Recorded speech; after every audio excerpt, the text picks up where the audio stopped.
जय हिंद साथियों, आप सभी का स्वागत है एक नए वीडियो में। आज हम लोग सेंटेंस और स्ट्रक्चर ऑफ सेंटेंस यानी वाक्य और उसकी बनावट के बारे में बात करेंगे।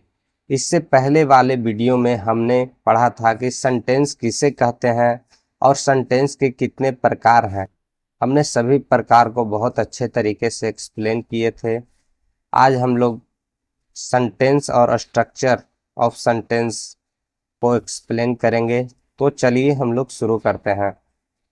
तो हम लोग देखते हैं कि a sentence is broadly divided into two main parts, जिसको हम लोग सब्जेक्ट कह देते हैं, यानी पहला हमारा सब्जेक्ट हो जाता है और दूसरा हमारा प्रेडिकेट हो जाता है। अब हम देखते हैं आगे कि एक वाक्य के दो बड़े भागों में बांटा जाता है, जिनमें से पहले भाग को सब्जेक्ट कहते हैं, यानी कोई भी हम लोग सेंटेंस लिखते हैं जिनमें से हमारा पहला भाग सेंटेंस सब्जेक्ट हो जाता है और दूसरा भाग हमारा हो जाता है वो प्रेडिकेट हो जाता है। तो सब्जेक्ट यहाँ पर देखेंगे हम लोग, सेंटेंस को हम लोग डिवाइड कर दिए हैं दो भाग में। एक हमारा सब्जेक्ट हो गया, दूसरा हमारा प्रेडिकेट हो गया। अब सेकंड पार्ट्स ऑफ सेंटेंस है जो हमारा प्रेडिकेट है, सेकंड पार्ट ये हमारा हो गया, ये हमारा फर्स्ट पार्ट हो गया। तो जो हमारा सेकंड पार्ट है सेंटेंस का, वो फिर से डिवाइड हो जाता है कितने भाग में, थ्री स्मॉल पार्ट्स में, जिसको हम लोग वर्ब कह देते हैं, ऑब्जेक्ट कह देते हैं और कॉम्प्लीमेंट कह देते हैं। यानी वाक्य के दूसरे भाग प्रीडिकेट को तीन छोटे भागों में बांटा जाता है, और जिनमें से पहले भाग को वर्ब कहते हैं हम लोग, दूसरे भाग को हम लोग ऑब्जेक्ट कह देते हैं और तीसरे भाग को कॉम्प्लीमेंट कह देते हैं। अब यहाँ हम लोग फिर से सेंटेंस को डिवाइड करते हैं। तो सबसे पहले सेंटेंस को हम लोग दो भागों में बांटें कि एक हमारा हो गया सब्जेक्ट, दूसरा हमारा हो गया प्रीडिकेट। और जो प्रीडिकेट है हमारा, वो अगेन तीन छोटे छोटे भागों में डिवाइड हो गया है, जिसमें से पहला हमारा हो गया वर्ब, दूसरा हमारा हो गया ऑब्जेक्ट और तीसरा हमारा हो गया कॉम्प्लीमेंट। इस तरह जो हमारा सब्जेक्ट है वो टोटल चार भागों में बट गया है, यानी there are all four parts of a sentence. यानी इस प्रकार एक वाक्य के चार भाग बन गए हैं, जिसमें से हमारा पहला सब्जेक्ट हो गया, दूसरा वर्ब हो गया, तीसरा ऑब्जेक्ट हो गया और चौथा कॉम्प्लीमेंट हो गया। तो अब बारी बारी से डिस्कस करते हैं कि सब्जेक्ट, वर्ब और ऑब्जेक्ट कॉम्प्लीमेंट हम लोग किसको किसको कहेंगे। इसको हम लोग एक्सप्लेन करने की कोशिश करते हैं। तो चलिए आगे बढ़ते हैं। तो सब्जेक्ट सब्जेक्ट हमारा तीन प्रकार के होते हैं। सब्जेक्ट हमारा है जो तीन प्रकार के होते हैं। सब्जेक्ट नंबर वन क्या होता है, doer of an action. Doer of an action यानी किसी काम को करने वाला जो भी व्यक्ति, वस्तु, जानवर होगा, वो हमारा सब्जेक्ट होगा। सब्जेक्ट नंबर टू हमारा क्या है कि something sad about a person, animal, things. यानी किसी व्यक्ति, वस्तु, जानवर के बारे में कोई बात कही जाती है तो उस व्यक्ति, वस्तु, जानवर को हम लोग सब्जेक्ट कह देंगे। और सब्जेक्ट नंबर तीसरा हमारा है, वो हमारा persons of a person, animal और थिंग। यानी जब किसी वस्तु, जानवर और व्यक्ति की उपस्थिति दर्शाई जाती है तो उस व्यक्ति, वस्तु और जानवर को भी हम लोग सब्जेक्ट कह देते हैं। अब चलिए हम डिस्कस करते हैं कि सब्जेक्ट वन और सब्जेक्ट टू, सब्जेक्ट थ्री को हम लोग डीपली डिस्कस करते हैं। सब्जेक्ट नंबर वन लिख करके हम लोग हेडिंग डाल देते हैं। तो सब्जेक्ट नंबर वन हमारा क्या कहता है कि डूअर ऑफ एन एक्शन, यानी काम को करने वाला। तो इसको इंग्लिश में इस तरह डिफाइन किया गया है कि इफ अ पर्सन, एनिमल और thing is the doer of an action, यानी काम को करने वाला है, and the said person, animal और thing is called the subject, यानी फिर उसी पर्सन, एनिमल और थिंग को हम लोग सब्जेक्ट कह देते हैं। अब इसका हिंदी में हम लोग डेफिनेशन देख लेते हैं कि यदि कोई व्यक्ति, जानवर, वस्तु किसी एक्शन का डूअर है या करने वाला है तो उस व्यक्ति, जानवर या वस्तु को सब्जेक्ट कर देते हैं। जैसे राम प्ले फुटबॉल, यानी राम फुटबॉल खेल रहा है, तो doer of an action, action इसमें क्या है, तो एक्शन इसमें खेलने का काम हो रहा है, यानी खेल रहा है। तो कौन खेल रहा है मेरे मित्र, तो इसमें राम खेल रहा है, यही डूअर हो गया हमारा। डूअर यानी जो काम कर रहा है, तो राम हमारा डूअर हो गया, इसीलिए हमारा सब्जेक्ट हो गया राम। उसी तरह द काउ ग्रेजेज ग्रास, यानी फिर गाय घास खा रही है, तो जो घास खाने का काम हो रहा है वो कौन कर रहा है, तो वो द काउ कर रहा है। इस तरह हमारा द काउ हो जाएगा, जो डूअर हो जाएगा, और जब डूअर है द काउ तो ये हमारा सब्जेक्ट हो गया।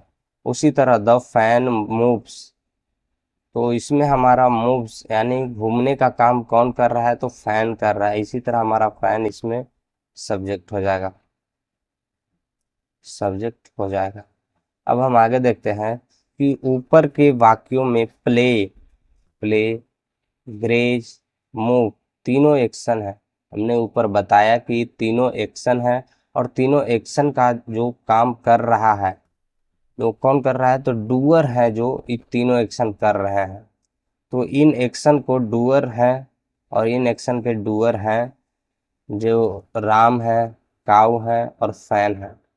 इसीलिए राम, काऊ, फैन है जो तीनों हमारा सब्जेक्ट होगा, यानी काम को कर रहा है जो, चाहे दुनिया में कोई भी सेंटेंस ले लो, अगर जो भी काम को कर रहा है तो वो हमारा सब्जेक्ट हो जाएगा।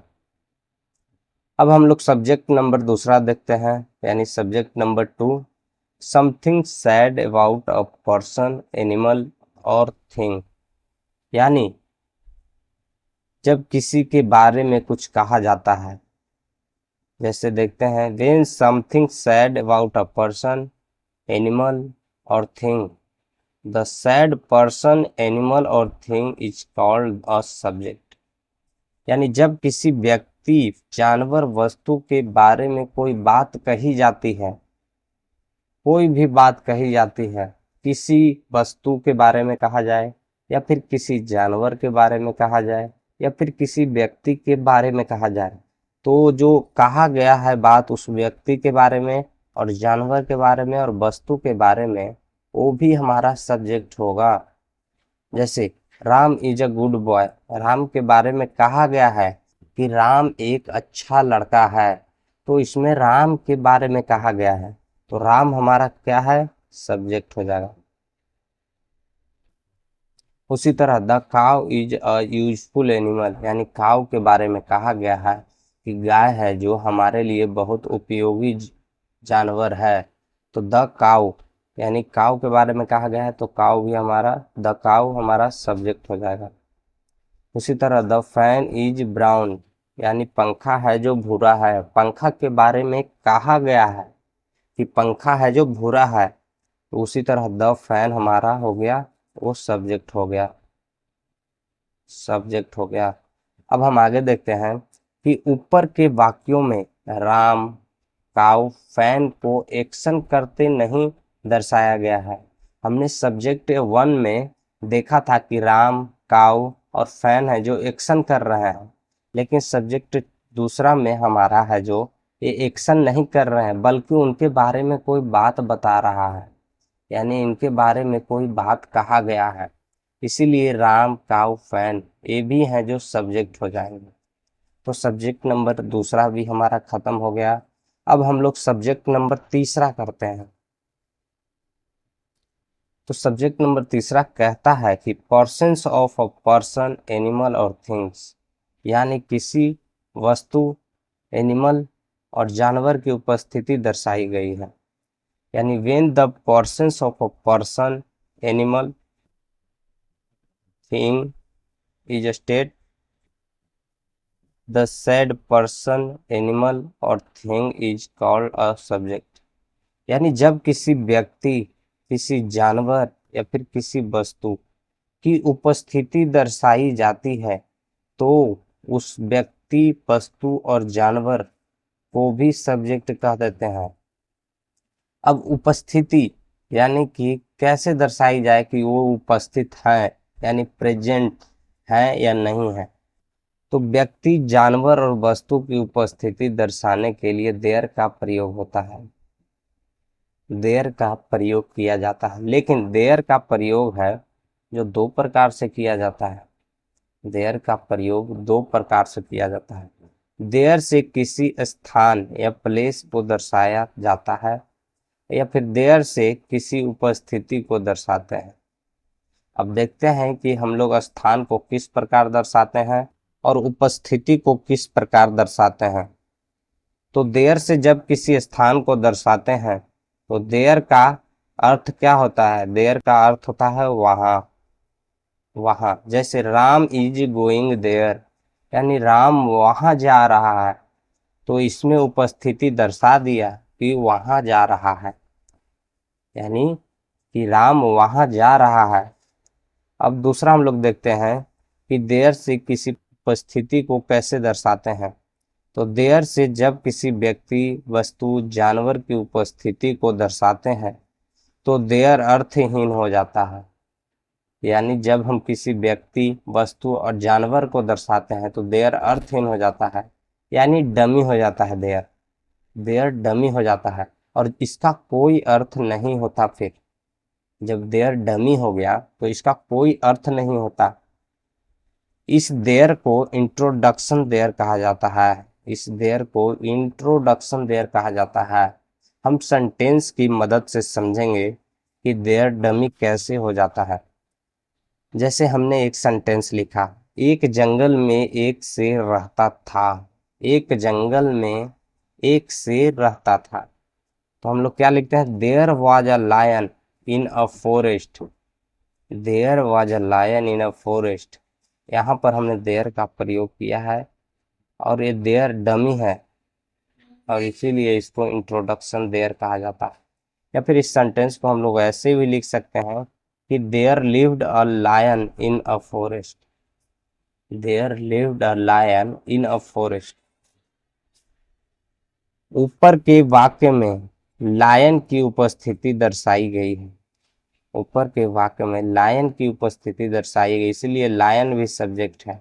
इसमें है जो लायन की उपस्थिति दर्शा रहा है कि शेर रहता था, एक जंगल में एक शेर रहता था, तो शेर ही उपस्थित होगा जंगल में, इसीलिए उपस्थिति किसकी दर्शाई गई है, तो लायन की, इसीलिए लायन है जो सब्जेक्ट है। तो इस प्रकार हम लोग देख लिए कि सब्जेक्ट 1 किसको कहते हैं, सब्जेक्ट 2 किसको कहते हैं और सब्जेक्ट 3 किसको कहते हैं। अब हम लोग वर्ब देखते हैं कि वर्ब हम किस प्रकार से, वर्ब कौन कौन से होते हैं। इस प्रकार हमारा वर्ब भी समाप्त हुआ। तो अब हम लोग ऑब्जेक्ट और कॉम्प्लीमेंट को आगे की क्लास में करेंगे। अगर आपको वीडियो देखकर समझ में आया है तो वीडियो को लाइक करें, चैनल को सब्सक्राइब करें।